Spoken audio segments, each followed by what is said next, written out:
මේ දුක කියන කාරණේට බෙහෙතක් හොයාගත්ත එකම ජීවකයා කවුද? අපේ බුදුහාමුදුරුවෝ. උන්වහන්සේ දේශනා කරේ මේකට තියෙන එකම ඖෂධය මොකක්ද? ධම්මෝ සදං සමන් නත්ති ඒතං පිඹත භික්කවේ.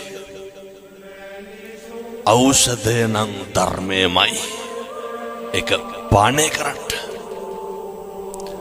තිබ්බේ නැද්ද අපේ තථාගතයන් වහන්සේට එදා දීපංකර පාදමූලයේදී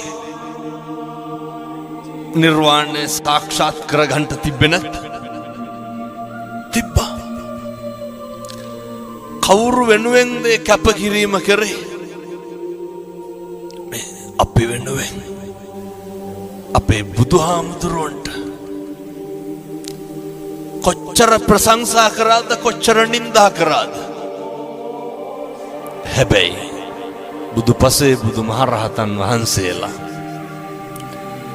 කායික දුක් විඳා. එහෙමනේ. කවදාවත් මානසිකව දුක් විඳාද? නැහැ. මිනිස්සු ඔය වඳින අත් දෙකෙන්මයි බෙල්ල මිරිකන්නේ. කම්පාවෙන්ට නරකයි.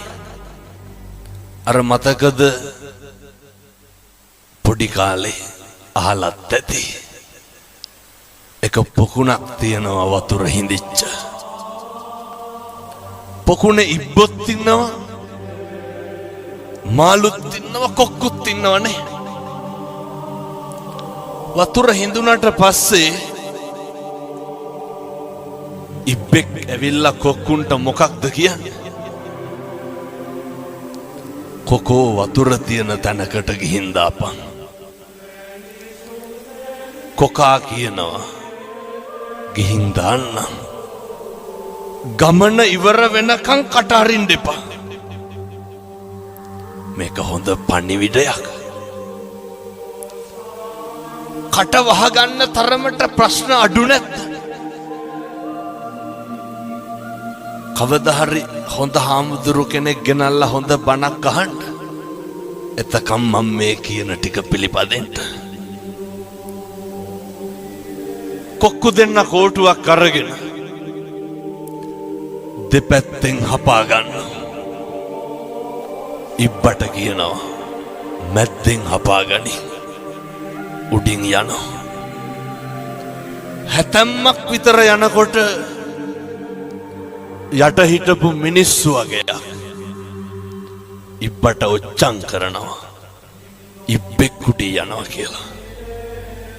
අපිට කොච්චර ඔච්චම් කරලා තියෙනවද මිනිස්සු? මෙහෙම දේශනා කරන්න හේතුව මිනිස්සු හරි කුහකයි. එහෙම නැනේ. මිනිස්සු හරි ඊර්ෂ්‍යයි.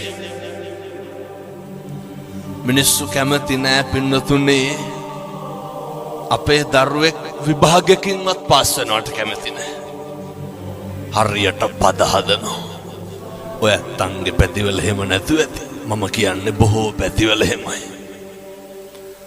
මිනිස්සු හරියට ගතු කියනවා. සමහර විට මේ අම්මලාට මතක් වෙනවත් ඇති අපේ ගමේ අහවලා වාගේ කියලා. මිනිස්සු එහෙමයි. මිනිස්සු කවදාවත් සතුටු නෑ අපිට හරියනවට. හරි කැමති වරදිනවා නම්. ඉබ්බටත් ඕක උනේ. ඉබ්බා යනකොට මිනිස්සු ඔච්චම් කරා. ඉබ්බා මොකද කරේ? අර මිනිස්සුන්ට බැන්න. බනිනකොට ඉබ්බා වැටිලා මැරුණා. අපි මොකද කරන්නේ? කියමු බලන්න. ඔය ජීවිතේ කේන්ති ගියා නම් කවදා හරි කේන්ති ගියේ. පින්නතුනි මම මේ හරි කරුණාවෙන් දේශනා කරන්නේ. එක වචනයක්වත් අහක නම් දාන්න එපා. එක වචනයක්වත් අපත යවන්න එපා. මේ පින්නතුන් ජීවිතේ කේන්ති ගත්තා නම් කේන්ති ගත්තේ කවුරු හින්දාද? කවදාවත් මේ අම්මලාට තාත්තලාට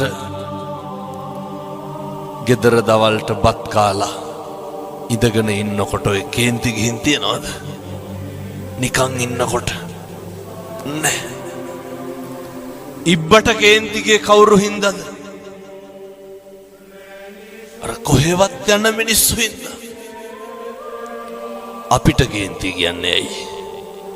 කොහෙවත් යන මිනිස්සු හින්දා. විනාශ වෙන්නේ කවුද? අපි. මතක තියාගන්න ඕනේ. ඉබ්බා මැරෙනවා. සතියකට විතර පස්සේ අයත් කොක්කු දෙන්න එනවා.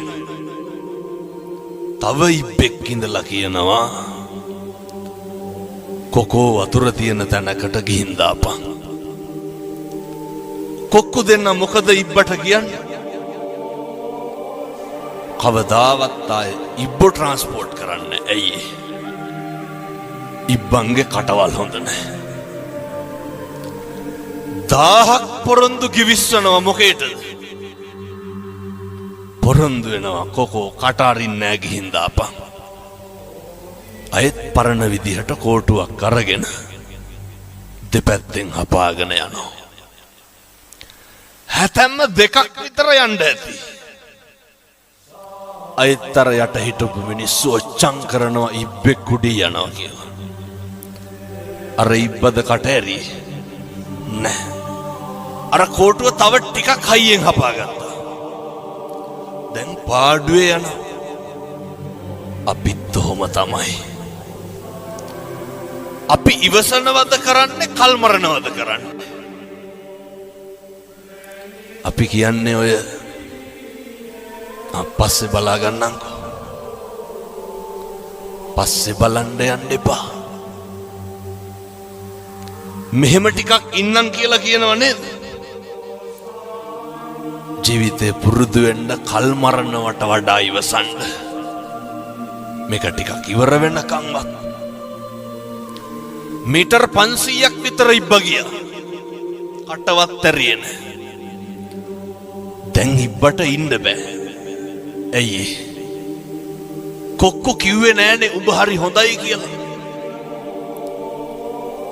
බැරිම තැන ඉබ්බ අහනවා කොක්කුන්ගෙන් යාළුවනේ මං හොඳයි නේද කියලා. ඒ කොකාට මොකද ඉබ්බට මොකද වෙන්නේ? වැටිලා මැරෙනවා.